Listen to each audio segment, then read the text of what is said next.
आज से हम न्यू सीरीज स्टार्ट करने वाले हैं, तो जिसकी स्टोरी लाइन काफी ज्यादा बढ़िया होने वाली है। तो इस स्टोरी में हम जनरल नाम के बंदे के बारे में जानेंगे, जो कि एक मास्टर होता है और उसके पास काफी सारी पावर होती है और उसने अपने हर एक रिलम को ब्रेक थ्रू कर लिया था। तो जिस वजह से उसे मौका मिला था कि वो अब यहाँ से हीवन में जा सकता है। तो हीवन में जाने का उसका टेस्ट स्टार्ट हो चुका था, लेकिन यहाँ पे एक छोटी सी गड़बड़ हो जाती है। तो इस वजह से जनरल हीवन में नहीं जा पाता और वो गड़बड़ी वहाँ पर उसकी जान ले लेती है। लेकिन यहाँ पर जनरल ने बहुत ही ज्यादा पावर को कल्टीवेट किया था, तो उसकी फिजिकल बॉडी तो डिस्ट्रॉय हो जाती है, लेकिन उसकी कल्टीवेशन पावर उसे एक बार फिर से रिनकॉर्डिनेट किया था, जिस वजह से जनरल को एक और लाइफ मिल जाती है। लेकिन इस लाइफ के अंदर उसके पास कोई पावर नहीं थी और वो एक यूजलेस के हिसाब से होता है, लेकिन उसका जो माइंड होता है वो हर एक पावर को और हर एक टेक्निक को जो कि उसने पिछले लाइफ में सीखा था उसे याद रखा होता है। तो जिस वजह से जनरल को अगर कोई नॉर्मल बंदा देखेगा तो वो उसे बिल्कुल कमजोर दिखाई देगा, लेकिन असल में जनरल के पास वो सारी टेक्निक उसके दिमाग में फिट है। वो जब चाहे अपनी टेक्निक का इस्तेमाल कर सकता है। लेकिन अंडरवर्ल्ड के अंदर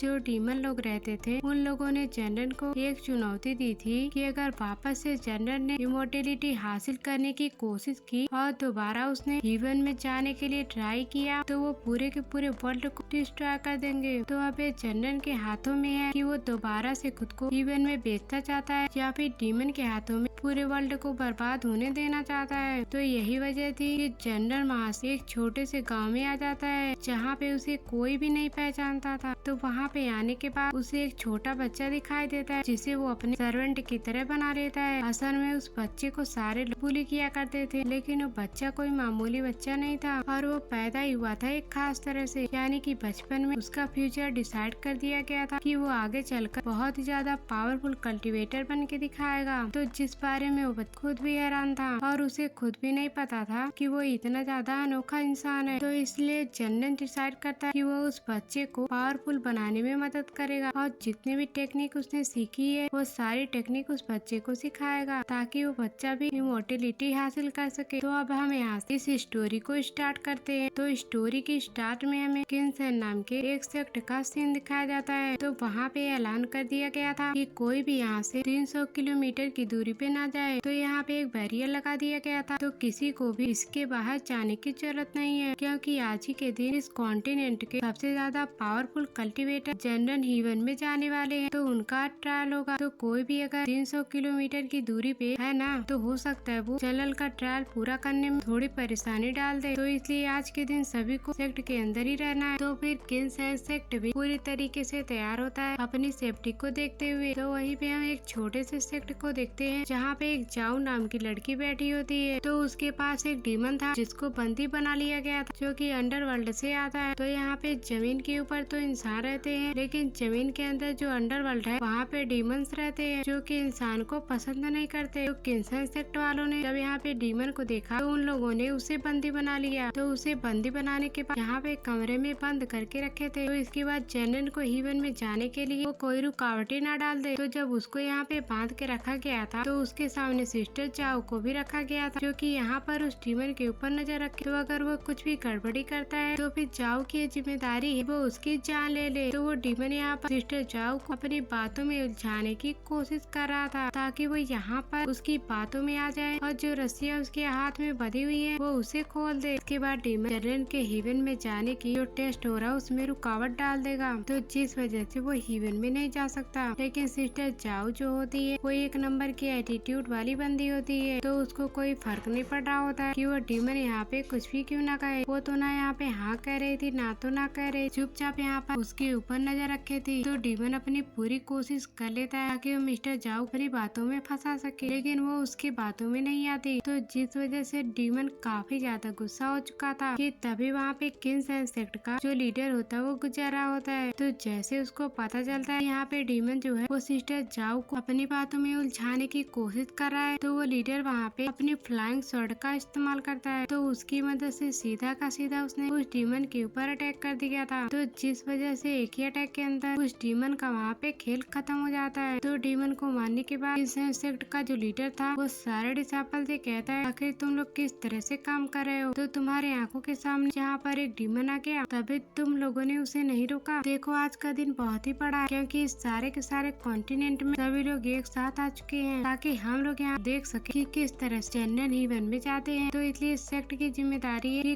कोई भी गड़बड़ी ना होने दे, क्योंकि हमें पता है कि डिवन जो है कोई इतनी आसानी से चंद्रन को हीवन में नहीं जाने देंगे। तो सारे डिसाइपल किंसन से माफी मांग रहे होते हैं, हमें माफ कर देना, हमसे बहुत बड़ी गलती हो गई। तो फिर आगे से ऐसी गलती नहीं होगी, हम सिक्योरिटी को और कड़ी करके रखेंगे। तो जिसके बाद सिस्टर जाओ जो होती है वो उस डिमन को रस्सी से बांधती है और उसको घसीटती है और किंसन सेक्ट से बाहर ले जा रही थी ताकि बाहर ले जाकर उसे फेंक सके, क्योंकि किंसन जो है वो इस सेक्ट की सबसे पावरफुल कल्टीवेटर है इस पूरे किंसन सेक्ट के अंदर। तो इसलिए सारे लोग उसकी रिस्पेक्ट करते हैं कि तभी वहाँ आसमान के अंदर बहुत ही ज्यादा और बाहर निकलकर आना शुरू हो जाता है, क्योंकि यहाँ पर चंद्रन का टेस्ट शुरू कर दिया गया था। तो इस टेस्ट को पास करके वो सीधा हीवन में जा सकता है। तो इस टेस्ट को देखने के लिए दूर दूर से लोग आ रहे थे और जो कि इतने डिसाइपल होते वो सभी कह रहे थे, अरे देखो यहाँ पर कितने दूर से लोग आए हैं, क्योंकि चंद्रन यहाँ पर इस टेस्ट को पूरा करके हीवन में जा पाता है या फिर नहीं जा पाता। तो लोगों का आना जाना वहाँ पे लगा हुआ था। तो यहाँ पे अनगिनत लोग आ रहे थे ताकि इस टेस्ट को देख सके, जिसके बाद ये टेस्ट शुरू कर दिया जाता है। तो अभी हमें नहीं बताया जाता कि चंद्रन कहाँ पे है, तो वो इसी टेस्ट के बीच में होगा। तो फिर सिस्टर जाओ जो होती है वो किसी चीज पे ध्यान नहीं देती, बस डीमन को बांधे हुए अपना रास्ता नाप रही थी। तो उसको किसी चीज से कोई फर्क नहीं पड़ रहा होता। तो फिर किंसन सेक्ट का जो लीडर था वो एकदम ज्यादा हैरान और खुश था कि यहाँ पे चंद्रन तो हीवन में जा रहा है, तो हमारे भी सेक्ट से ऐसा बंदा निकल के आएगा जो कि हीवन में जा सके। तो हो सकता है ये काम सिस्टर जाओ करके दिखाएगी, तो आगे चलकर वही पावरफुल बनेगी ताकि वो हीवन में जा सके। तो फिर देखते ही देखते वहाँ का पूरा मौसम बदल जाता है और चारों तरफ बिल्कुल अजीब सा ऑरा फैल चुका था, क्योंकि ये टेस्ट यहाँ पे शुरू हो चुका था। तो फिर सब लोग सोच रहे थे कि चंद्रन ये टेस्ट पास कर पाता या फिर नहीं। तो फिर सारा मौसम यहाँ पे ऑरा से भर चुका था कि तभी देखते ही देखते वहाँ पे बारिश शुरू हो जाती है। तो फिर सारी जगह बिल्कुल शांत हो चुकी थी और ऐसा लग रहा था कि चंद्रन ने अपना टेस्ट पूरा कर दिया। तो फिर सारे के सारे लोग जो होते वो सभी लोग जमीन पे ग्रीड करते हुए कहने लगते हैं कि आखिरकार चंद्रन ने अपना टेस्ट पूरा किया और वो हीवन में जा चुके हैं। तो हमें नहीं पता कि असल में क्या हुआ, बस उन लोगों ने अंदाजा लगाया कि चंद्रन ने अपना टेस्ट पूरा कर लिया होगा। तो फिर सिस्टर जाओ जो होती है वो सिर्फ आसमान की तरफ देख रही थी, लेकिन उसको कुछ कंफर्म नहीं था कि चंद्रन ने टेस्ट पूरा किया या फिर नहीं किया, क्योंकि चंद्रन वो किसी सेक्ट में नहीं रहा करता था, वो पहाड़ों में रहा करता था। तो कोई भी अभी उसके पास जाकर नहीं देख सकता कि उसने टेस्ट पूरा किया या फिर नहीं किया। तो इसके बाद उसी पहाड़ का सीन देखते हैं जहाँ से चंद्रन का टेस्ट हो रहा था। तो वहाँ पे देखने के बाद हमें पता चलता है कि चंद्रन ने अपना टेस्ट पूरा नहीं किया, वो इस टेस्ट में फेल हो चुका है और उसकी जो फिजिकल बॉडी वो पूरी तरह से डिस्ट्रॉय हो चुकी है और उसकी स्पिरिचुअल पावर ने उसको एक नया ब्रेन कोऑर्डिनेट कर दी, जिसकी वजह से वहाँ पे एक जवान होकर खड़ा होता है और उसकी पुरानी वाली जो फिजिकल बॉडी थी बिल्कुल बूढ़े जैसी थी, वो वहाँ पे मरकर पड़ी होती है। तो चंद्रन ने आप अपनी ओल्ड बॉडी से कह रहा, लगता है तुम्हें यहाँ पे काफी साल बीत चुके हैं, तो अब यहाँ मेरे मुसीबतों के दिन शुरू हो गए। तो इतने सालों की मेरी मेहनत थी, तो जिसकी वजह से मैं हीवन में जाना चाहता था, ये सारा पल भर के अंदर खत्म हो गया। तो मेरी जिंदगी भर की मेहनत यहाँ पे पूरी तरीके से बर्बाद हो चुकी है। तो इसके जो नया वाला जवान चंद्रन होता है वो अपनी पावर का इस्तेमाल करते हुए अपने ओल्ड बॉडी से स्वर्ण को बाहर निकालता है, जो कि उसकी खास स्वर्ण हुआ करती थी, और वो स्वर्ण स्पिरिट को अपने हाथ में लगा लेता है ताकि वो किसी को बता नहीं सकता कि असल में वो कितना पावरफुल इंसान है। तो अब उसकी बॉडी को देखकर कोई नहीं कह सकता कि वो इतना ज्यादा पावरफुल बंदा है। तो इसके बाद चंद्रन अपने ओल्ड बॉडी वही पहाड़ों के बीच में छोड़कर वहाँ से चला जाता है। अब यहाँ से बिल्कुल नए तरीके से सफर शुरू करना होगा और उसकी जो मेहनत थी वो सारी खत्म हो चुकी है। हालांकि उसकी पिछली लाइफ पूरा का पूरा एक्सपीरियंस, लेकिन फिर भी ये सारा गेन करने के लिए उसे पूरी मेहनत करनी पड़ सकती है। तो फिर चंद्रन उदास था, क्या पता मैं इस लाइफ के अंदर इतनी ज्यादा मेहनत करूं फिर भी मुझे कामयाबी अचीव नहीं हुई, तो मैं हीवन में जाने वाला रहूंगा, तो ऐसा हो सकता है। तो वो सोच रहा था कि वो वापस से अपनी कल्टीवेशन स्टार्ट करे या फिर नॉर्मल तरीके से जिंदगी गुजारे। तो इसी कंफ्यूजन के साथ वो वहाँ से चला गया था। तो उसके जाने के बाद वहाँ पे एक लकड़ी का टुकड़ा पड़ा हुआ था, जो कि असल में सोल ट्रांसफॉर्मेशन वुड होता है, और वो कोई मामूली लकड़ी का टुकड़ा नहीं बल्कि स्पिरिचुअल पावर से भरा होता है। तो जिसके ऊपर चंद्रन का ध्यान नहीं जाता, जहाँ पे चंद्रन की बॉडी पड़ी थी वहीं पे वो टुकड़ा पड़ा हुआ था। तो उसको अनदेखा करके जनरल वहाँ से चला जाता है और काफी लंबा समय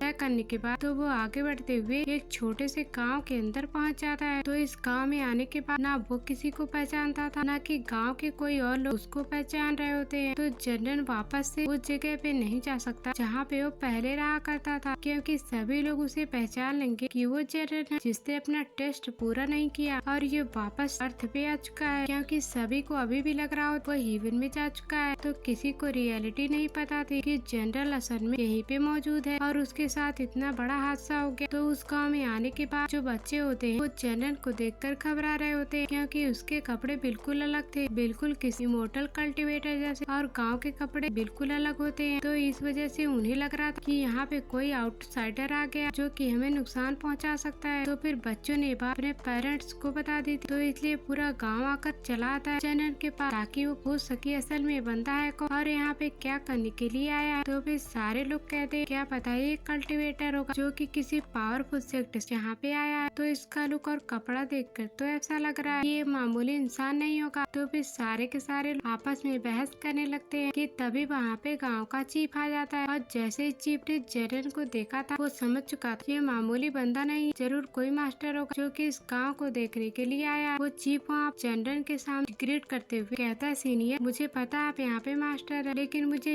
ये समझ में नहीं आ रहा कि आप ऐसे छोटे मोटे गाँव में क्या कर रहे हैं। तो अगर मुझसे कुछ गलती हो गई है तो उसके लिए हम आपसे माफी मांगते हैं। तो चीफ को ऐसा करता हुआ देखकर गांव के जो सारे लोग थे वो सभी जनरल के साथ ग्रीट करने लगते हैं। तो उन्हें भी लग रहा था शायद जनरल कोई मास्टर हो जो कि यहाँ पर आया हुआ है। तो फिर जनरल कहता है मैं यहाँ पे कुछ दिनों के लिए इस गाँव में रुकने के लिए आया हूँ, तो मुझे जगह चाहिए होगी ताकि मैं इस गाँव में रुक सकूँ। तो ये सुनकर चीफ घबरा जाता है कि यहाँ पर मास्टर रुकेंगे तो हम इनका ख्याल कैसे रख पाएंगे, क्योंकि जनरल को लग रहा था ये चीफ यहाँ पे घबराया है तो यहाँ पे इनका खर्चा हो जाएगा। वो अपने पास 2-4 जेट निकालता है और उसको देते जनरल चीफ से कहता है इसे आप रख लो, तो इसके बदले आप मुझे छोटी सी जगह दे दो। तो फिर चीफ कहता नहीं सीनियर ऐसी बात नहीं है, हम तो यहाँ पे ये सोच रहे कि आप इतने बड़े मास्टर है तो हमारे पास छोटे मोटे घर है तो हम आपकी खातिरदारी कैसे करेंगे, तो इसी वजह से मैं परेशान था। तो फिर जनरल कहता है इसके लिए आपको परेशान होने की जरूरत नहीं है। वो चीफ के हाथ जेट दे देता है और वहाँ से चला जाता है और वहाँ से आगे बढ़ते हुए लाओ नाम का एक छोटा सा बच्चा दिखाई देता है और यही वो बच्चा था जो कि खास तरह के टैलेंट के साथ पैदा हुआ है। तो इसके बारे में वो बच्चा खुद भी नहीं जानता, लेकिन यहाँ पे जनरल समझ चुका था कि ये बच्चा मामूली बच्चा नहीं है। वो जो बच्चा हो वो घूर घूर के देख रहा हो। तो फिर सैन लाओ के पेरेंट्स जो होते हैं तो उन्हें लग रहा जो जनरल ने वो सैन लाओ अपने साथ ले जाना चाहता है, जनरल को सैन लाओ की जरूरत होगी तो इसलिए उसके पेरेंट्स इसके लिए मान जाते। और फिर सैन लाओ एक सर्वेंट की तरह जनरल के साथ भेज दिया था जो कि अब एनी टाइम जनरल का ख्याल रखेगा। तो सैन लाओ भी काफी ज्यादा खुश हो जाता है, अरे वाह मैं तो एक मास्टर के साथ रहूंगा, ये तो बहुत ही अच्छी बात है। और वो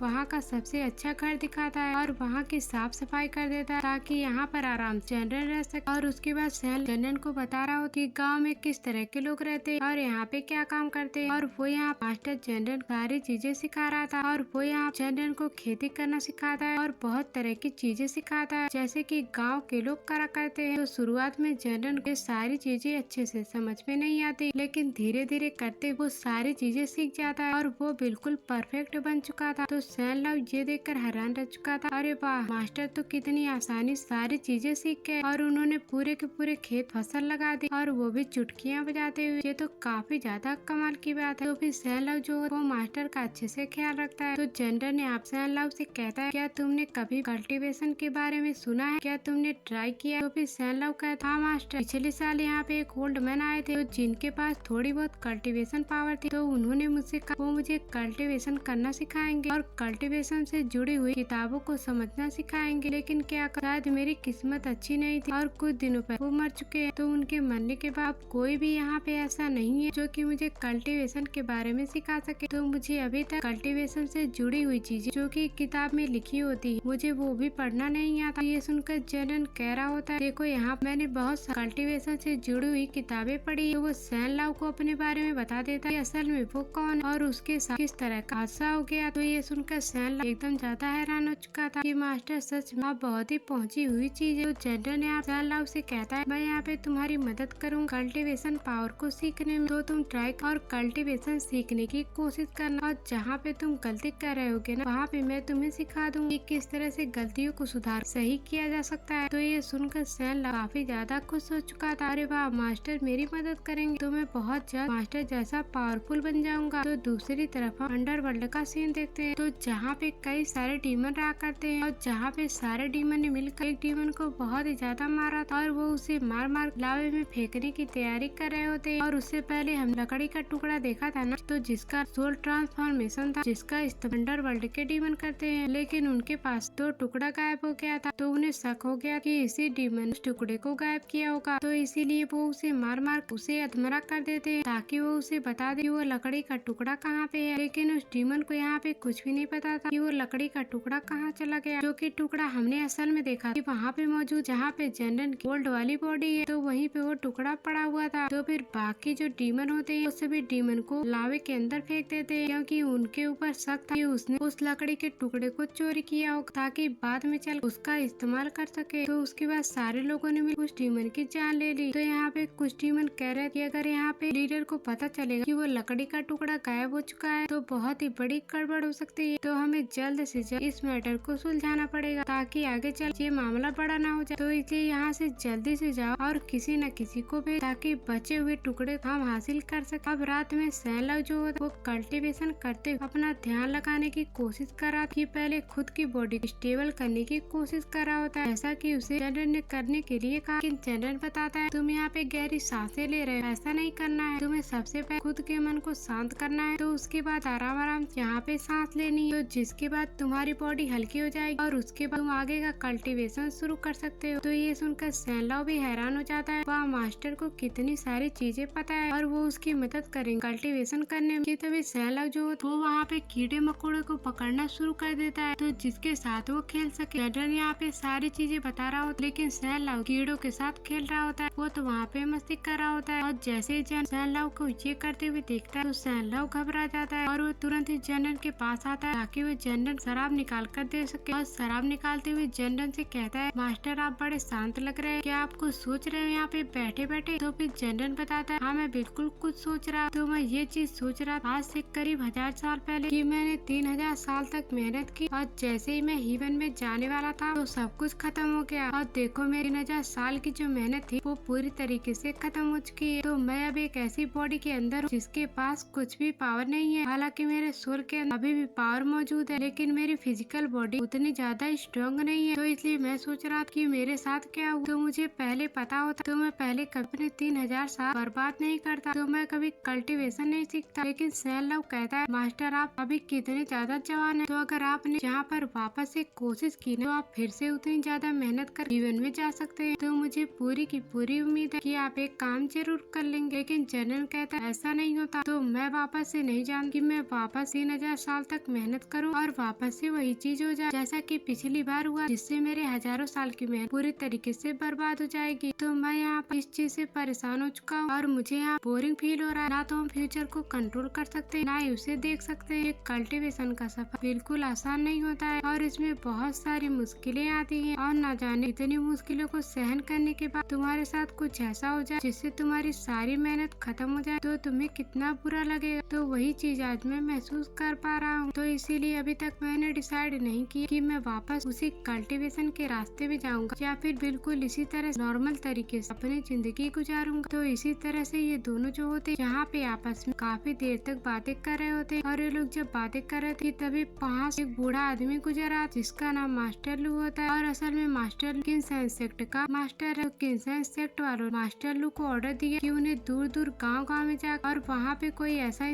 जो कि पैदा अलग टैलेंट के साथ हुआ हो तो उन लोगों को ढूंढना ताकि वो लोग किन्सन सेक्ट में जा सके। तो किन्सन सेक्ट वाले चाहते हैं जल्द से जल्द उनके सेक्ट से कोई ऐसा बंदा हो जो कि हीवन में जाएगा, तो इसीलिए वो मास्टर लू इसके काम में लगाए ताकि वो अलग अलग गाँव में जाकर पावरफुल बंदे को तलाश करे, तो जिसका फ्यूचर आगे चल बहुत ही ज्यादा ब्राइट होने वाला है। तो ऐसे बंदे की तलाश करते हुए मास्टर लू जो इसी गाँव में आ जाता है जहाँ पे सैनलाव रहता है और जैसे उस सैनलाव को देखा तो सैनलाव को देखते साथ वो समझ जाता है ये बच्चा कोई मामूली बच्चा नहीं है, ये पैदा किसी अलग टैलेंट के साथ हुआ। और जैसे वहाँ वो जनरल को देखता है वो उसे देखता ही रह जाता है क्योंकि जनरल ने बिल्कुल जवान लग रहा था और वो काफी ज्यादा सुंदर लग रहा होता। तो ये देख मास्टर लू वहाँ पे कह रहा होता आखिर ये बंदा है कौन और इतना ज्यादा खूबसूरत हो जिसके सामने लड़कियां भी फेल हो, तो बिल्कुल अलग पर्सनालिटी रखने वाला इस मामूली छोटे से गांव में क्या कर रहा है। तो मैं यहाँ उसकी कल्टीवेशन पावर महसूस कर पा रहा हूँ कि उसके पास कोई पावर नहीं, पर तब भी देखो इसकी पर्सनालिटी बिल्कुल हटके लग रही है और ऐसा लग रहा था कि कोई पावरफुल कल्टीवेटर होगा। तो मास्टर यहाँ पर जैन लाओ से परमिशन लेते हैं, क्या वो उसके सेक्टर में चलना चाहता है ताकि वो उसे वहाँ एडमिशन दिलवा सके और वहाँ पे कल्टीवेशन करना सिखाएगा। तो जैन लाओ वहाँ जनरल से कह रहा था, मास्टर आप कहे तो जाओ और अगर आप नहीं कहेंगे तो मैं नहीं जाऊंगा। तो जिस पर जनरल जो होता है वो उसे परमिशन दे देता है। ठीक है, ये तुम्हारे लिए बहुत ही अच्छा ऑफर, तो तुम्हें वहाँ पे जाना चाहिए। तो मैं भी तुम्हारे साथ चलता ताकि मैं देख सकूं कि असल में वहाँ का माहौल किस तरह का। तो ये सुन जैन लाओ काफी ज्यादा खुश हो चुका था और वो वहाँ मास्टर लू के उनके सेक्टर में जाने के लिए मान जाता है। तो इसलिए अगले दिन वो तीनों के किन्सन सेक्टर में जाने के लिए अपना सफर शुरू कर देते हैं। और किन्सन सेक्टर जो है वो बहुत ही ज्यादा पावरफुल सेक्टर तो नहीं, लेकिन फिर भी मीडियम ग्रेड का सेक्टर है जहाँ पे पावरफुल कल्टीवेटर रहते हैं। तो अपने सेक्टर के बारे में बताते हुए मास्टर लू जो वो जनरल और जैन लाओ दोनों को अपने सेक्टर में ले जा रहा था। तो जैन लाओ अपना सारा का सारा अपनी पीठ पे रखा होता है। वो इतना छोटा सा बच्चा और इतने सारे सामान लेके जा रहा होता है। तो आगे चलकर जैन लाओ काफी ज्यादा स्ट्रॉन्ग बनने वाला है। तो वहाँ पे आगे बढ़ते हुए उन्हें रास्ते कई सारे स्पिरिचुअल बीस्ट दिखाई देते हैं जो कि बहुत ही अलग तरह के दिख रहे थे और वो भी मामूली बीस्ट से काफी ज्यादा अलग होते हैं। तो इसके बाद जैन लाओ जैसे किन्सन सेक्टर में आता है तो उसकी आंखें खुली की खुली रह जाती है। अरे वाह, ये कितना सुंदर सेक्टर है, ये जगह तो बहुत ही ज्यादा प्यारी है और ये काफी ज्यादा बड़ा लग रहा था। तो फिर मास्टर लू जो वो आगे बढ़ते हुए किन्सन सेक्टर के पास आता है। तो वहाँ पे सामने एक बंदा बैठा हुआ था जो कि नया नया डिसाइपल रजिस्टर करता है। तो वो बंदा मास्टर लू से कहता है, क्या हुआ मास्टर, तो इस बार तुम किसको लेकर आए एडमिशन कराने के लिए? आपको कोई पावरफुल बच्चा मिल गया क्या, तो जिसका भी बहुत ही ज्यादा ब्राइट होने वाला है? तो मास्टर लू कहता, तुम्हें कैसे पता चला? मैं बिल्कुल ऐसे बच्चे को लेके आया हूँ तो जिसको मैंने देख लिया है कि वो आगे चलकर बहुत ही ज्यादा स्ट्रॉन्ग बनेगा। तो इसलिए रजिस्टर की बुक निकाल जैन लाओ नाम रजिस्टर कर और उसके साथ जनरल नाम का एक और बंदा है उसका भी नाम रजिस्टर कर लेना, क्योंकि ये दोनों साथ में रहते। तो जैन लाओ जनरल का सर्वेंट है, तो उसके बगैर वो कहीं नहीं जाएगा। तो तुम्हें यहाँ पर जनरल को रजिस्टर करना पड़ेगा। तो रजिस्टर करने वाला जो बंदा होता है वो जैन लाओ को देख काफी ज्यादा हैरान और खुश हो जाता है। अरे वाह, तुम तो सच में काफी ज्यादा टैलेंटेड हो। तो मानना पड़ेगा मास्टर लू ने तुम जैसे बच्चे कहाँ से ढूंढ के निकाला। और वो जैसे जैन लाओ से पूछते, बताओ तुम्हारा नाम क्या है और तुम कहाँ से आए हो, तुम्हारा एड्रेस क्या है, ताकि मैं तुम्हारी पूरी की पूरी डिटेल इस बुक के अंदर रजिस्टर कर सकूं। तो जैन लाओ उसको अपना नाम बताता है और एड्रेस भी बता देता है। तो इस वजह से उस बंदे ने वहाँ पर सेक्ट के अंदर जैन लाओ को रजिस्टर कर लिया। तो आज से यहाँ जैन लाओ जो है इस सेक्ट का मेंबर बन चुका है। और जो रजिस्टर करने वाला बंदा जब जनरल को देखता है तो उसको कहता, अरे यार इसके पास तो कोई टैलेंट नहीं, लेकिन फिर ऐसे कैसे हो कि जैन लाओ जो कि पैदा ही अलग टैलेंट के साथ हुआ, जैसे नल्ले इंसान सर्वेंट बनकर है। ये बात हजम नहीं हुई, लेकिन फिर भी वो यहाँ पे कोई सवाल नहीं उठा बल्कि यहाँ पे जनरल को रजिस्टर कर देता है। तो इस वजह से अब वो दोनों सेक्ट के अंदर आ चुके थे। तो वहाँ पर आने के बाद जनरल और जैन लाओ और कई भी सारे बंदे दिखाई देते हैं। इसको मास्टर लू अलग अलग गाँव बहुत दूर दूर जा सेलेक्ट किया होता है। तो वो सभी आज यहाँ किन्सन इस सेक्ट में सेलेक्ट होने के लिए आए हुए। तो फिर मास्टर यहाँ सारे लोगों से कहते, मुझे माफ कर देना, मैंने काफी टाइम तक आप लोगों को इंतजार करवाया, लेकिन अब इंतजार करने का टाइम खत्म हो चुका है। यहाँ पे मैं तो किन्सन सेक्टर डिटेल इन्फॉर्मेशन देता हूँ। तो मैं यहाँ पर तुम लोगों को बताऊंगी यहाँ पे किस तरह की कल्टीवेशन सिखाई जाती है। तो उसको सीखने के बाद तुम किस तरह से पावरफुल बनोगे और यहाँ पे किस तरह के टेस्ट होते हैं। तो उन सभी की जानकारी आज मैं यहाँ पर देने वाला हूँ ताकि तुम्हें पता चल जाए तुम्हें किस तरह की पावर का यूज करना है किन्सन सेक्टर में रहने के लिए। तो यहाँ पे जितने भी लोग आए हुए थे, जो भी लड़कियाँ होती वो जनरल को देख उसकी दीवानी हो गई होती। अरे वाह, ये कितना ज्यादा सुंदर, तो इससे ज्यादा सुंदर बंदा मैंने अपनी लाइफ में नहीं देखा। मानना पड़े ये जनरल कमाल का इंसान। तो इसके साथ दोस्ती करके हमेशा इसके साथ रहना चाहती हूँ, काश ये मेरे साथ हो जाए। लेकिन जनरल ने आप किसी के ऊपर ध्यान नहीं देता, सिर्फ यहाँ पे खड़ा होता। लूसिया नाम की एक लड़की जो कि पूरी तरह से जनरल की दीवानी हो गई थी। वो जहाँ पे देख वो हमेशा उसी को देख रही, कम से कम उसकी तरफ एक झलक तो दे, क्योंकि वो बहुत ही ज्यादा पसंद आ चुका था। तो मास्टर लू हंसते हुए सारे लोगों से कहते, तुम लोग किस तरफ देख रहे? मास्टर इस तरफ खड़े और तुम अनजान बंदे को देखे जा रहे हो, तो तुम इधर ध्यान दो। तो इसके बाद मास्टर लू जो होता है वो अपने पास से अलग अलग किताबें लेके आता है और सारे के साथ जो नए आए हुए लोग थे उन सभी को दे देता है, तो जिसके अंदर कल्टीवेशन के बारे में लिखा हुआ था और उसमें सारे रूल लिखे होते ताकि उस रूल को फॉलो करते हुए किन्सन सेक्टर में रहना है। तो फिर मास्टर यहाँ पे बता रहे यहाँ पे जो कल्टीवेशन सिस्टम है ना वो बाकी सेक्टर थोड़ा सा अलग है, लेकिन यहाँ के सारे कल्टीवेशन सीख जाओ तो तुम उतने ज्यादा पावरफुल हो जाओगे जिस तरह के दूसरे के सेक्टर वाले होते हैं। तो तुम किसी कल्टीवेशन सिस्टम को गलत या सही नहीं कह सकते। और हमारा जो कल्टीवेशन सिस्टम उसमें एक आईडी लेवल होता है और मिड और लेट स्टेज, और तीनों को अलग अलग लेवल डिवाइड किया गया है। और शुरुआत जो अर्ली स्टेज है कम से कम उसको 1 साल के अंदर ब्रेक थ्रू करना पड़ेगा। तो अगर तुमने यहाँ 1 साल के अंदर अर्ली स्टेज को ब्रेक थ्रू कर लिया तो उसके 1 साल बाद तुम्हारा एग्जाम होगा, और एग्जाम होने के बाद तुम मिड स्टेज में जाओगे, और मिड स्टेज में जाने के जो भी डिसेबल होता है उसको एक इनर डिसेबल कहा जाता है। और अगले साल के बाद तुम्हें मेहनत करनी है और तुम्हें मिड स्टेज को क्रॉस करना है, और फिर दूसरे साल जब तुम मिड स्टेज को क्रॉस करोगे तो तुम्हारा अगला टेस्ट होगा। तो अगले टेस्ट के बाद जब तुम वो टेस्ट पूरा कर दोगे तो या तुम उसके बाद तुम आउटर डिसेबल बन जाओगे। तो उसके बाद स्वर्ण टेक्निक सिखाई जाएगी और तुम्हें इस सेक्टर से एक अच्छी स्वर्ण मिलेगी। तो मिड स्टेज को क्रॉस करने के बाद वो स्वर्ण तुम फिजिकल बॉडी के साथ मर्ज हो जाएगी, यानी तुम जिस तरह से चाहो तुम उस तरह से उस स्वर्ण का इस्तेमाल कर पाओगे। जहाँ तक कि तुमने अपने स्वर्ण में मास्टरी हासिल कर ली तो तुम यहाँ पे डिसेबल बनने के बाद अपने स्वर्ण पे खड़े हो तुम जहाँ मन करे वहाँ जा सकते, हर एक कंट्रोल में रहेगी और तुम उस फ्लाइंग स्वर्ण की तरह कंट्रोल कर सकते हो, और तुम उसको कंट्रोल करते हुए किसी की जान ले सकते हो, और तुम एक लंबा सफर तय कर सकते हो। मुझे पूरी उम्मीद मैंने इतनी मेहनत यहाँ पे लोगों को सिलेक्ट किया तो ये सारे लोग जरूर करके दिखाएंगे और किंग्स एंड सेक्ट का नाम यहाँ पे रोशन करने की कोशिश करेंगे। तो इसके बाद मास्टर वहाँ आउटर डिसेबल को लेके आते हैं जो कि अपनी स्वर्ण को कंट्रोल करते हुए अपनी टेक्निक को दिखाता है, जहाँ पे उसकी टेक्निक काफी ज्यादा स्ट्रॉन्ग लग रही थी और एक ही अटैक के अंदर वहाँ का पूरा तालाब ही हिल गया होता है। तो मास्टर यहाँ पे बता रहे थे जब तुम लोग यहाँ पे आउटर डिसेबल बन जाओगे तो तुम्हारे पास इतनी पावर आ जाएगी, तो अगर तुमने इससे भी ज्यादा मेहनत तो मास्टर यहाँ पे सन लव से कहते हैं तुम्हें समझ में आ रहा है ना। तो फिर जब सारे लोग हटते तो हमें पता चलता सन लव अपने बैग के अंदर अपने शराबे निकाल रहा था और वो मास्टर की बातें नहीं सुनते। तो जब सारे लोग सन लव की तरफ देखते हैं तो मास्टर से कहते मास्टर आप कुछ बोल रहे थे, आप मुझे माफ कर देना, मैंने आपकी बातें नहीं सुनी। तो फिर मास्टर कहते अरे कोई बात, मैं तो यहाँ पे कह रहा तुम लोगों में से जितने लोग खड़े तुम उनमें से सबसे ज्यादा खास, तुम एक अलग टैलेंट के साथ पैदा हुए हो जिस वजह से तुम्हारी कल्टीवेशन पावर बहुत ही तेजी से बढ़ेगी, और वो दिन दूर नहीं जब तुम यहाँ आउटर डिसेबल बन जाओगे बाकी लोगों से पहले। तो यहाँ पे मेरी सारी उम्मीद तुम्हारे ऊपर टिकी हुई और तुम ही आप हमारे किंग्स एंड सेक्ट नाम रोशन करने वाले। तो ये सुन सारे के सारे लोग हैरान रह जाते, क्या सच में ये छोटा बच्चा पैदा अलग टैलेंट के साथ हुआ, हमें तो कोई मामूली बच्चा लगता है। तो मान लो अगर ये अलग टैलेंट के साथ पैदा हुए जनरल नाम लूजर बंदे नौकर बना क्यों फिर रहा, जनरल तो यहाँ बिल्कुल नल्ला लग रहा, तो इसके पास कोई पावर नहीं होगी, लेकिन तब भी देखो ये अलग टैलेंट के साथ पैदा हुआ बच्चा उसका नौकर बना हुआ है तो उसके सारे काम कर, बड़ी अजीब बात। लेकिन उन लोगों को क्या कि जनरल मामूली बंदा नहीं जबकि ये पूरे कॉन्टिनेंट सबसे ज्यादा पावरफुल बंदा है। तो जिसके बाद वहाँ मिस्टर जू नाम का एक बंदा आता है जो कि सन लव से कहता है तुम्हें पता है यहाँ पे नए डिसेबल जो होते हैं उनको अलग कमरा दिया जाता है, तो मैं यहाँ पे पुराना डिसेबल, तो मुझे यहाँ पर एक अच्छा कमरा मिला, तो मैं क्या तुम मेरे साथ कमरा शेयर करना चाहोगे? तो हम दोनों एक ही कमरे में रहेंगे। तो हमारे कमरे के बहुत ही अच्छे स्पिरिचुअल हब्स है जिसके अंदर से स्पिरिचुअल और एनी टाइम एक कमरे के अंदर आता रहता है। तो मिस्टर जूजो उसका ये प्लान होता है कि अगर सन लव उसके साथ रहे तो वो उसको जान पाए कि असल में उसके किस तरह का टैलेंट है, तो हो सकता है वो टैलेंट उसकी मदद कर आगे पावरफुल बनने के लिए। तो इसीलिए वो सन लव को बहला रहा था ताकि सन लव उसके साथ शामिल हो जाए। लेकिन जनरल तो यहाँ मिस्टर जू की कोई बातें नहीं सुनता और वो वहाँ से जा रहा हो। तो ये देख सन लव समझ जाता है कि मास्टर जू का जो कमरा वो उन्हें पसंद नहीं आया, तो इसीलिए वो जा रहे हैं। तो इसीलिए वो मिस्टर जू से कह दे ब्रदर मुझे माफ कर देना, मैं आपके साथ नहीं रह सकता, जहाँ पे मेरे मास्टर रहेंगे मैं वहाँ पे जाऊंगा। तो इसके बाद वो सारा बोझ अपने कंधे पे टांगता और वहाँ से जाने लगता है। तो सारे लोग ये चीज देख काफी ज्यादा हैरान हो चुके थे, यार बड़ी कमाल की बात, इतना टैलेंटेड वो भी देखो किस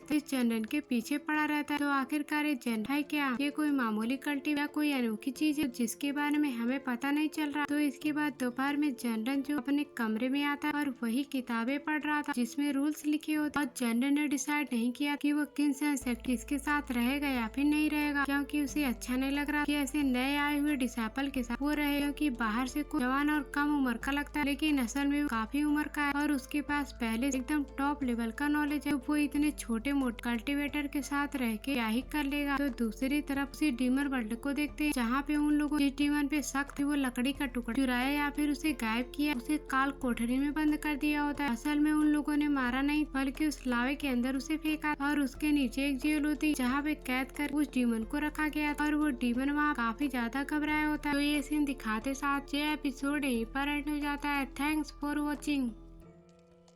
पिछले एपिसोड में हमने मास्टर जनरल के बारे में जाना था, जिन्होंने 3000 साल तक कल्टीवेशन की थी ताकि वो हेवन में जा सके, लेकिन 3000 साल तक कल्टीवेशन उनकी बर्बाद हो जाती है। हेवन में जाने से पहले उनकी जान जा चुकी थी, तो उनकी पावर ने उन्हें एक बार फिर से रिइंकार्नेशन तो दिया था, लेकिन हेवन में जाने के लिए उन्हें बहुत ही ज्यादा मेहनत करनी पड़ेगी। तो इसलिए मास्टर जनरल अपना सारा कुछ छोड़ के गाँव में आ जाते हैं। तो गाँव में आने के बाद सैन लाओ नाम एक बच्चा मिला था। तो सैन लाओ एक खास टैलेंट के साथ पैदा हुआ था, तो जिस वजह से वो बहुत ही ज्यादा पावरफुल कल्टीवेटर बन जाएगा। तो इस वजह से मास्टर जनरल उसको एक सर्वेंट की तरह बना लेते हैं ताकि कल्टीवेशन में उसकी मदद कर सके। जिसके बाद यहाँ से ये एपिसोड स्टार्ट होता है। तो इस एपिसोड के स्टार्टिंग में सैन लाओ और बाकियों ने खुद को सेक्ट रजिस्टर करवा लिया था। तो फिर मास्टर लू जो होते वो सारे के सारे जो नए आए हुए डिसाइपल थे उन सभी की क्लास ले रहे होते हैं और उन्हें अपने सेक्ट के बारे में बता रहे होते हैं और उनको एक टेस्ट लिख कर देते हैं जो कि उन्हें कल्टीवेशन के बारे में नॉलेज है। तो मास्टर ने यहाँ पर कहा जितने भी लोगों को यहाँ पर कल्टीवेशन के बारे में जो भी जानकारी है वो सारी जानकारी पेपर पर लिख दे। तो मैं सभी को चेक करूंगा और उसके बाद देखूंगा कि किसको कितना आता। और जब उनकी नजर पड़ती जनरल के ऊपर, मास्टर जनरल अभी तो आया ही नहीं, जो कि अभी क्लास में लेट है, जो देखकर मास्टर लोग कह रहे होते ये जनरल कभी नहीं सुधरेगा, ये बिल्कुल यूजलेस बंदा है जो कि आज क्लास में नहीं आया। तो आखिरकार इसे सेक्ट में क्यों ज्वाइन करवा लिया, तो मुझे तो समझ में नहीं आता। बस सैन लाओ की वजह से उसे सेक्ट में ज्वाइन करना पड़ा। तो मास्टर वहाँ सारे बच्चों से कह रहे होते हैं देखो यहाँ पर तुम्हें कल्टीवेशन करनी है, तो कल्टीवेशन में कोई शॉर्टकट नहीं होता। तो इस कल्टीवेशन के सफर अगर तुम्हारा साथी अच्छा होना तो वो तुम्हारी मदद कर सकता है तुम्हें पावरफुल बनने में। तो इसलिए यहाँ पर बुरे साथियों से दूर और अच्छा दोस्त बना। वो सैन लाओ को ताना मारते हुए कह रहे कि तुम्हें जनरल साथ नहीं रहना चाहिए, वो अच्छा इंसान नहीं है, वो तुम्हें कल्टीवेशन करने में डिस्टर्ब कर सकता है। तो फिर सैन लाओ वहाँ मास्टर लू की बातों से डर जाता है। तो जिसके बाद मास्टर लू जो तो अपनी फ्लाइंग शॉट पे सवार होते वहाँ से चले जाते और 1 घंटे बाद आएंगे और देखेंगे कि किसने आप किस तरह का टेस्ट लिखा है। तो उनके जाने के बाद सारे बच्चे आपस में बात कर रहे थे कि यहाँ पे सेक्ट हम एक दूसरे की आपस में शेयर कर सकते हैं। तो अगर कोई चीज नहीं आती है तो इसका मतलब ये है कि हम दोनों आपस में मिलकर एक दूसरे की हेल्प करते हैं इस टेस्ट को पूरा करने में। कुछ लोगों को जो डाउट था अपने टेस्ट को लेकर, तो वो लोग सैन लाओ के पास आते और उससे पूछ रहे होते क्या तुम्हें पता है हमने जो यहाँ पे आंसर लिखा है वो सही है या फिर गलत। तो हमने अपने मन से आंसर लिखा है, जिसपे सैन लाओ बता रहा हो हाँ तुम्हारे आंसर थोड़ी सी गड़बड़ी है, और जो गड़बड़ी होती वो उन्हें वहाँ पे ठीक कर दे रहा था, क्योंकि सारी चीज जनरल ने यहाँ सैन लाओ को बता दी थी इस सेक्ट में आने। तो इस सेक्ट का बेस सैन लाओ को पूरी तरह से आता है। तो मिस्टर जू जो था वो सैन लाओ को काफी ज्यादा हैरान था कि सैन लाओ सच में काफी ज्यादा टैलेंटेड है। मानना पड़ेगा इसे बहुत छोटा है लेकिन काम तो काफी कमाल के करता है। तो मेरे ख्याल से ज्यादा दिन नहीं लगेगा सैन लाओ मॉडल से इमॉर्टल बनने में, तो कुछ ही टाइम के अंदर इमॉर्टल बन जाएगा। और मैं अपनी कोशिश नहीं छोड़ूंगा इस सैन लाओ को अपना दोस्त बनाने में। मैं कैसे भी करके सैन लाओ को अपना दोस्त बनाना चाहता हूँ ताकि मैं उसकी तरह अपने कल्टीवेशन स्पीड को बढ़ा सकूँ। तो मुझे लगता है मैं बिल्कुल परफेक्ट हूँ सैन लाओ का दोस्त बनने के लिए। तो सैन लाओ मना भी नहीं करेगा। तो फिर सैन लाओ सारे स्टूडेंट से कह रहा देखो मैं जो आपको आंसर बता रहा हूँ ये सारा का सारा आंसर मुझे मेरे मास्टर जैन ने बताया है, तो इसी वजह से मैं आपके सवालों को अच्छे से जवाब दे पा रहा हूँ, क्योंकि मेरे मास्टर बहुत ही ज्यादा टैलेंटेड है। कि तभी वहाँ पे मिस्टर जू आता है जो कि सैन लाओ से कह रहा सैन लाओ तुमने सुना होगा ना कि मास्टर लोग क्या कह के गए कि हमें अच्छे इंसान से दोस्ती करनी चाहिए। अब तुम्हारे दोस्त अच्छे रहेंगे तो वो तुम्हारी मदद कर सकते हैं कल्टीवेशन में। तो मैं क्या सोच रहा था कि तुम मेरे दोस्त बनोगे। तो मैं यहाँ पर काफी पुराना डिसाइपल हूँ और काफी लोग ऐसे जो मुझसे दोस्ती करना चाहते हैं, लेकिन मैं किसी अच्छे इंसान के तलाश में था जो कि मेरे लायक हो।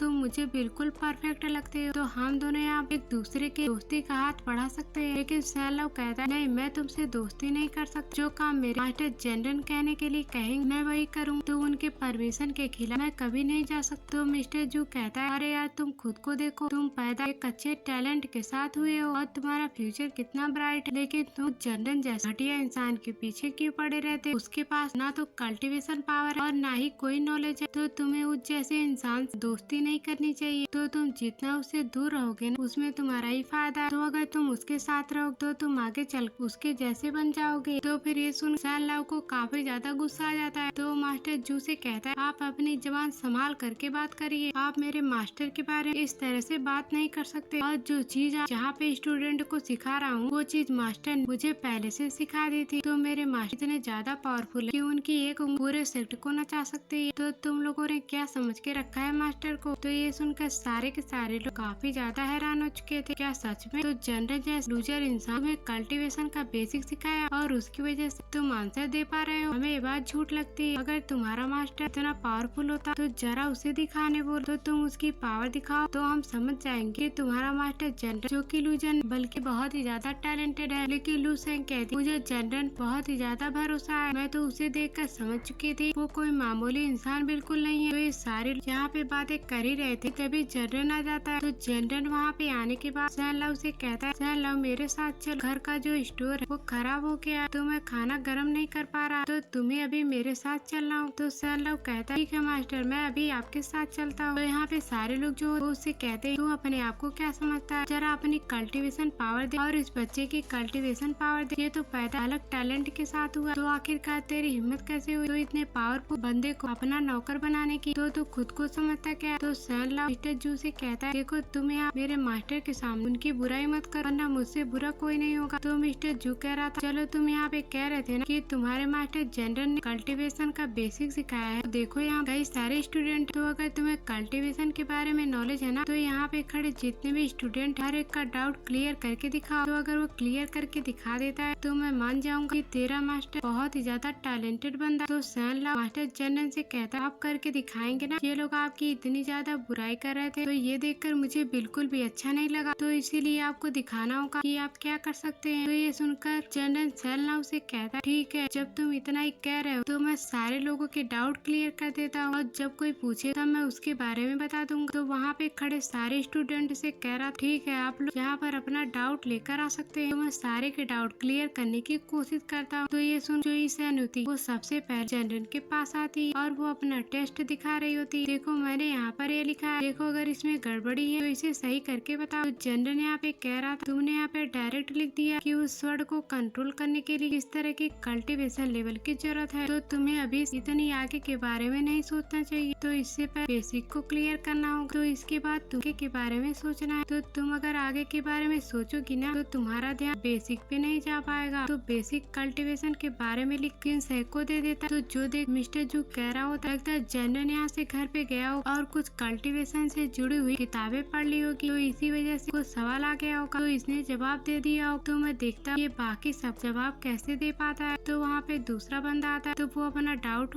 जनरल के पास लेके आया हुआ था, उसका डाउट कि थर्मा बॉडी बनाने के लिए क्या अर्थ की पावर लगती है। तो जनरल उसे वहाँ पे बता रहा होता है देखो तुम्हें सबसे पहले थर्मा बॉडी के बारे में गलत समझे हो, थर्मा बॉडी क्लियर बनाने के लिए सबसे पहले तुम्हें तुम्हारी बॉडी के ऊपर तुम्हारे माइंड के ऊपर पूरा कंट्रोल होना चाहिए, और अगर तुम उसमें परफेक्ट होना तो उसके बाद तो हेवन और अर्थ की अंडरस्टैंडिंग होनी चाहिए, और जब ये चारों चीज आपस में परफेक्ट तरीके से मिलेगी ना तो तुम यहाँ थर्मा बॉडी को पूरी तरह से क्लियर कर पाओगे। तो इसके अलावा किसी चीज का इस्तेमाल करना बिल्कुल बेवकूफी हो। तो थर्मा बॉडी के बारे में जो भी जानकारी तो एक पेपर पे लिख उस बंदे को दे देता है। तो इस चीज को देख वहाँ पे जितने स्टूडेंट मौजूद थे वो भाग भाग कर जनरल के पास आते हैं और वो अपना डाउट लेके आ चुके थे। मास्टर जर देखो हमारा ये डाउट क्लियर कर दो। सारे लोगों का डाउट क्लियर करने के जनरल एक जगह बैठ जाता है, तो जो चीज देख मिस्टर जू पसीने छूट जाते हैं, यार सच में सबकी डाउट क्लियर किया जा रहा है। और वो एक बंदे टेस्ट पेपर को छीन लेता है जिस पर जनरल आंसर लिख कर दिया था, और आंसर देखने के उसकी आंखें फटी की फटी रह जाती है, और इसका आंसर इतना परफेक्ट होता है कि इतना परफेक्ट कोई मास्टर नहीं लिख सकता। कि तभी वहाँ पर मास्टर लोग आ जाते हैं और कह रहे थे क्या हुआ तुम लोग यहाँ पर इतनी भीड़ लगा के क्यों खड़े हो। तो फिर सारे लोग यहाँ मास्टर जू को बता देते हैं जनरल हमारे डाउट को क्लियर कर रहे थे। तो मास्टर हैरान हो जाते हैं ये यूजलेस बंदा हमारे डाउट को क्लियर कैसे कर सकता है। तो वो सारे बंदे टेस्ट पेपर लेते हैं जो कि मास्टर जनरल वहाँ पे क्लियर किया था। तो फिर उसे देख मास्टर की आंखें फटी की फटी रह जाती है। अरे वाह सच यहाँ पे जनरल ने तो कमाल कर दिया, इतनी परफेक्ट अंडरस्टैंड ऐसे यूजलेस बंदे के पास थोड़ी ना होती है, इतना परफेक्ट तरीके से खुद नहीं कर पाता। तो मास्टर अपनी इज्जत बचाते हुए कह रहे सारे लोगों को टेस्ट इसलिए दिया जाता है कि वो लोग अपने दिमाग को चलाएं और ताकि देखा जा सके कि वो कल्टीवेशन के बारे में कितनी चीजें जानते हैं। तो यहाँ दूसरों की मदद लेना सही थोड़ी ना होता। तो ये सुन जनरल मास्टर लू से कहता है ये तरीका बिल्कुल घटिया है, जब बच्चे बेसिक पता नहीं होगा तो उसका टेस्ट लिया जाएगा तो बच्चा आगे थोड़ी ना पढ़ पाएगा। तो जो सुन मास्टर लू को गुस्सा आ जाता है और वो जनरल को कहते तुम अपने आप को समझते क्या हो, तुम यहाँ के क्या लगते हो कि तुम यहाँ के रूल और यहाँ के पढ़ाने के तरीकों गलत कर रहे। तभी वहाँ मौसम पूरी तरीके से बदलने लगता है, क्योंकि आज ही के दिन सिस्टर जाओ जो थी उसने उसने अपने मिड लेवल ब्रेक थ्रू कर लिया था और वो लेट स्टेज पे पहुंच चुकी थी, तो जिस वजह से उसे आज वो स्वर्ण मिली थी जिसको उसे कंट्रोल करना था और उसको कंट्रोल करने सिस्टर जाओ का पहला दिन होता है। तो इसीलिए उस सेक्ट के सारे लोग बाहर आकर देखते हैं सिस्टर जाओ जहाँ पर स्वर्ण को कंट्रोल कर पाती है या फिर नहीं कर पाती। तो पहली बार सिस्टर जाओ स्वर्ण पे खड़ी हुई थी, लेकिन वो बहुत ही अच्छी तरीके से उसे कंट्रोल कर पा रही थी। तो मास्टर लू ये चीज देख काफी ज्यादा हैरान हो चुके, अरे वाह ये तो काफी ज्यादा कमाल की है। जब मैंने पहली फ्लाइंग स्वॉर्ड पे चढ़ना शुरू किया था तो मैं सीधा पहाड़ से टकरा गया और मैंने अपनी हड्डियां तोड़वा ली थी। तो फिर सिस्टर जाओ यहाँ पर कंट्रोल कर पा रही थी, तो फिर जनरल भी उसे देख रहा होता है। तो जहाँ पे थोड़ा सा बैलेंस बिगड़ता है तो सिस्टर जाओ वहाँ अपनी स्पिरिचुअल पावर का इस्तेमाल करते हुए अपने स्वॉर्ड को बैलेंस कर लेती, तो जिस वजह से वो बहुत ही अच्छी तरीके से स्वॉर्ड को कंट्रोल कर पा रही थी। तो सारे लोग यहाँ पर मिस्टर जाओ को कांग्रेचुलेशन करते हैं उस स्वॉर्ड को कंट्रोल करने के लिए। तो सारे लोग सिस्टर जाओ को देख रहे थे। मास्टर लू यहाँ जनरल को देख रहा होता है कि जहाँ तक मुझे लगता है मैं इस जनरल समझ नहीं पा रहा, ये मामूली सा यूजलेस बंदा बॉडी की इतनी अंडरस्टैंडिंग कैसे रख सकता है। तो मेरे ख्याल से अंदर से बहुत ही पावरफुल बंदा होगा जो कि अपनी आइडेंटिटी छुपा जहाँ पे रह रहा है, वरना ऐसा बंदा मैंने अपने कल्टीवेशन के सफर में करीब 100 साल तक जिंदा हूँ, लेकिन अभी तक ऐसे बंदे से नहीं मिला हूँ। जैसा कि जनरल सिस्टर जाओ प्रैक्टिस में मदद करी तो ये उससे एडवांस हो सकती है और वो यहाँ हेवन में जाने की कोशिश कर पाएगी और उसे बहुत ही अच्छा मास्टर चाहिए जो कि हाल फिलहाल मेरे पास मौजूद नहीं है विवाहित जनरल। लेकिन मुझे इससे बात करने का मन नहीं करता क्योंकि हमेशा गुस्से में रहता है, तो जिसकी कोई हद नहीं। तो अगर मैं बोल के जाए और सिस्टर जाओ को सिखा तो ये उल्ट मुझे चिल्लाने लग जाएगा, लेकिन फिर भी यहाँ सेक्ट की इज्जत बचाने के मुझे बोलना पड़ेगा। तो इसलिए मास्टर वहाँ पे बहाना बनाते हुए जनरल से कह रहा होता है, देखो तुम यहाँ बच्चों को सिखा रहे ये तो बहुत ही अच्छी बात है, लेकिन तुम्हें सबसे पहले हमारे सेक्ट की कल्टीवेशन लेवल और हमारे से किस तरह से स्टूडेंट को सिखाया जाता है वो सीखना पड़ेगा। तो उसके बाद तुम यहाँ पर बच्चों को सिखा सकते हो, जहाँ तक सिस्टर जाओ को सिखा सकते हो। तो इस बात को घुमा फिरा मिस्टर लू जो वो जनरल से कह रहा होता है कि जनरल यहाँ पर चीज के लिए मान जाए। जनरल कहता है यहाँ पे कोई ऐसे मास्टर नहीं जो कि सिस्टर जाओ को सिखा दे, तो अगर तुम्हारे पास कोई मास्टर नहीं है तो तुम अकेडमी खोल के क्यों रखे हो। तो इतना कहने के बाद वो वहाँ से जाने लगता है, जो सुनकर मास्टर लू कहता है मुझे पता ही था कि खड़े खड़े दोबारा मेरी बेइज्जती कर ही देगा और देखो मेरी बेइज्जती करके चला गया। तो जनरल को जाने के बाद मास्टर लू वहाँ पे सोच रहे थे, ना जाने जनरल इसके सैन के एक मसीहा बन के आया या फिर तबाही बन के आया। ये तो हमें फ्यूचर में पता चलेगा कि आगे चलकर जनरल हमारी मदद करता है या फिर हमारे खिलाफ हो जाता है। तो इसके बाद जनरल जो था वो अकेले घर में रहना शुरू कर देता है क्योंकि सुबह से रात तक सैन लाओ अपना प्रैक्टिस करने के लिए जाता है। तो जनरल ने अपना अकेले रह घर का काम करना सीख लिया। तो बिल्कुल दोबारा कल्टीवेशन करना नहीं चाहता क्योंकि उसे पता अगर उसने दोबारा मेहनत की तो अगर उसकी किस्मत अच्छी नहीं हुई तो उसकी 1000 साल की मेहनत फिर से बर्बाद कर देगा। तो वैसे वहाँ पे रहते रहे मास्टर लू जो होता है वो दोबारा से जनरल के पास आता है और उसे मनाने की कोशिश करता है कि तुम चाहो हमारे सेक्टर एक मास्टर की तरह ज्वाइन हो सकते हो ताकि तुम हमारे स्टूडेंट को सिखा सको। लेकिन जनरल ना से हाँ नहीं करता, तो मना कर देता है मुझे कल्टीवेशन नहीं सीखनी, तुम यहाँ से जा सकते हो। तो उदास हो मास्टर लू जो होता है वो वहाँ से चला जाता है और वो ठान लिया था कि वो जनरल दोबारा मनाने नहीं आया। तो जनरल का मन करेगा तो वो ऊपर आ जाएगा, सेक्टर में मन करेगा तो मैं इसको कितना भी सिखा ये मानने वालों में से नहीं है। तो फिर देखते देखते 1 साल गुजर चुके थे। तो आज यहाँ पे टेस्ट होने वाला था सैन लाओ का क्योंकि उसने अपना अर्ली लेवल को ब्रेक थ्रू कर लिया था। तो अब यहाँ पे टेस्ट होगा, अगर वो टेस्ट को पूरा करता है तो वो इस सेक्ट का डिसाइपल बन जाएगा। तो उसी टेस्ट को देखने के लिए सारे के सारे सेक्ट डिसाइपल आए हुए थे। तो सैन लाओ यहाँ थोड़ा सा घबराया हुआ था कि वो इस टेस्ट को पूरा कर पाएगा या फिर नहीं कर पाएगा। तो इस टेस्ट को देखने के सेक्ट का लीडर आया हुआ जो कि सैन लाओ को एक कमरे के अंदर लेके आता है जहाँ पे डिवाइन स्वॉर्ड रखी हुई थी और जो भी इस टेस्ट को पूरा करना चाहता है उसे वहाँ पर जाना है और डिवाइन स्वॉर्ड को अपनी स्पिरिचुअल पावर का इस्तेमाल करते हुए उसे अवेकन करने की कोशिश करना है। जो जितनी ज्यादा देर तक डिवाइन स्वॉर्ड अवेकन करके रखा रहेगा तो डिवाइन स्वॉर्ड बता दे कि उसने